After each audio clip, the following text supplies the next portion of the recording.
بسم اللہ الرحمن الرحیم۔ MS نیوز HD5 کی ناظرین السلام علیکم۔ امید ہے کہ آپ لوگ سب خیریت سے ہوں گے۔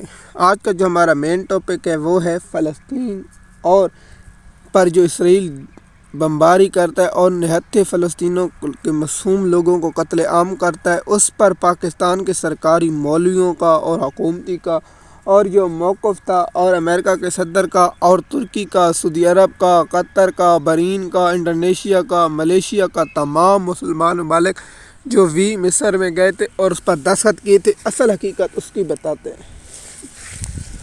تو سب سے پہلے بتائیں جو جنگ بندی معاہدہ ہوا تھا تو فلسطین پر جو حملے شروع ہو گئے، پھر اسرائیل کے دہشت گردی کے، اور اس میں نہتے لوگ کم سے کم 100 سے زیادہ اس میں افراد حملوں میں شہید ہو چکے ہیں۔ اور یہ جنگ بندی کا جو اعلان کیا جا رہا تھا، جس میں سرکاری مولوی پاکستان کے کہہ رہے تھے خوشیاں مناؤ، مٹھائیاں بانٹو ہو رہے تھے، تو میں نے اس وقت ہی کہا تھا کہ اسرائیل والے کبھی بھی معاہدے کی پاسداری نہیں کریں گے اور اسرائیل دہشت گردی جاری رکھے گا۔ تو اب مسلمان ممالک، کیا یہ سعودی عرب کی طرف سے کوئی بیان آیا؟ تو پاکستان کی طرف تو بیان آنے کی ہمت بھی نہیں ہوگی اور پاکستان کو ایسا بیان جاری نہیں۔ ٹرمپ نے ویسے بھی پاکستانی حکومت سے اور شہباز شریف سے اس طرح بدلہ لیا ہے کہ زندگی بھر یاد رکھیں گے۔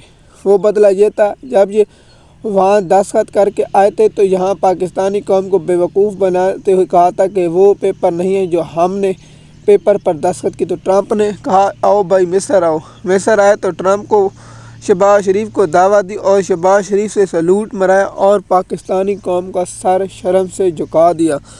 تو یہ بات تھی۔ تو اسرائیل صرف جنگ کاغذ پر ہے، لیکن فلسطین کے نہتے لوگوں پر بمباری کی جا رہی ہے، انہیں شہید کیا جا رہا ہے، ان پر ظلم و ستم کیا جا رہا ہے۔ تو اس پر بھی ہم نے پہلے کہا تھا، کیا مسلمان ممالک امریکہ پر پریشر ڈال کے اسرائیل کی جنگ بندی کریں گے؟ تو اس کا جواب ہے زیرو۔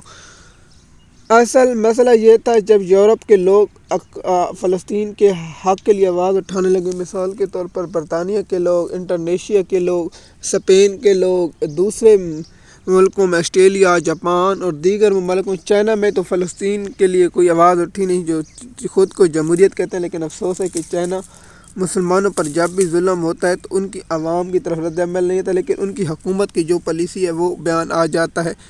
تو اب آتے ہیں، یہ تو بات ہو گئی، اب آتے ہیں سینٹر صحافی مطیع اللہ جان پر جو عمران خان کو 26 نومبر کو ہوا تھا، اس پر جو قتل عام کیا گیا تھا، اس کی تحقیقات کے لیے مطیع اللہ جان اور ثاقب بشیر گئے تھے۔ ان کو اغوا کیا گیا تھا اور اسلام پولیس شور شرابہ پڑنے کے بعد ان پر ثاقب بشیر کو چھوڑ دیا گیا اور مطیع اللہ جان پر منشیات کا مقدمہ درج کر دیا گیا، اور مطیع اللہ جان پر اب اس کیس میں چلان ہوتا ہے وہ جمع کرا دیا گیا کہ اب اس پر اسلام آباد کے صحافی اور دیگر صحافی بہت ہوئے۔ اس پر نون لیگ کے پالتو رانا ثنا نے کہا تھا کہ یہ مقدمہ جعلی ہے، اور اس پر پھر اسلام آباد پولیس نے چلان جمع کرا دیا۔ دوسری خبر یہ کہ سچ کی آواز بولنے پر اینکر پرسن امیر عباس کو نوکری سے فارغ کر دیا گیا ہے، اور سچ بولنے کی سزا ہے کہ ان لوگوں کو اب سچ بولنے کی کوئی ضرورت نہیں ہے،